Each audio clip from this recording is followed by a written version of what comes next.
आज हामीले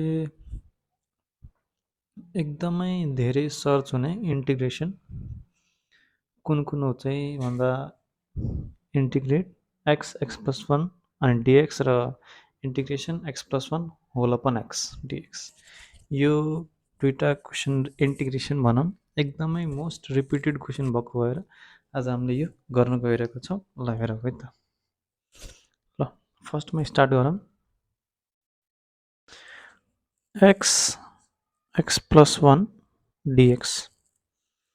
अब यसलाई हामीले कसरी लेख्न मिल्छ, जस्तै x plus one minus one हामीले लेख्न मिल्छ। यो माइनस वान प्लस वान काटेर एज इट इज एक्स मात्रै रहन्छ माथि, त्यही भएर त्यो लेख्न मिल्छ है त, त्यो रुल नै हो। ल त्यसपछि यसलाई इन्टिग्रेसन छुट्याइदिउँ। X plus one whole upon X plus one minus one X plus one ब्राकेटमा डिएक्स। अब यसलाई छुट्टा छुट्टै लेख्न मिल्छ हामीले।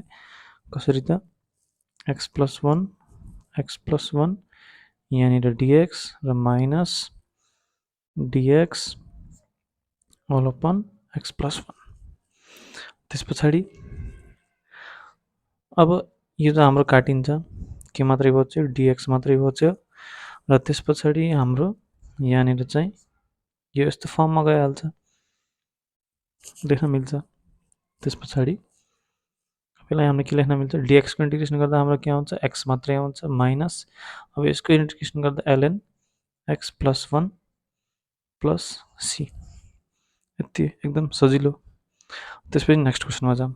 ल यो चाहिँ हाम्रो सेकेन्ड क्वेसन, त्यही अगाडिको मध्ये।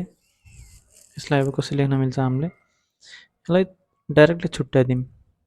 X whole upon X plus one upon X, यसलाई एलसिएम छुट्याउन मिल्छ है त हामीले। त्यस पछाडि X upon X DX plus one upon X DX. X X काटिन्छ, के बच्छ यहाँनिर डिएक्स मात्रै, अनि प्लस यहाँनिर वान अपन एक्स डिएक्स। डिएक्सको इन्टिग्रेसन भनेको एक्स मात्रै, अनि वान अपन एक्स डिएक्स भनेको directly LN X plus C.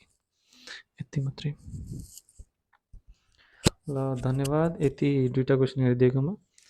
कृपया लाइक एन्ड सब्सक्राइब गरिदिनु होला, हार्दिक अनुरोध गर्दछु।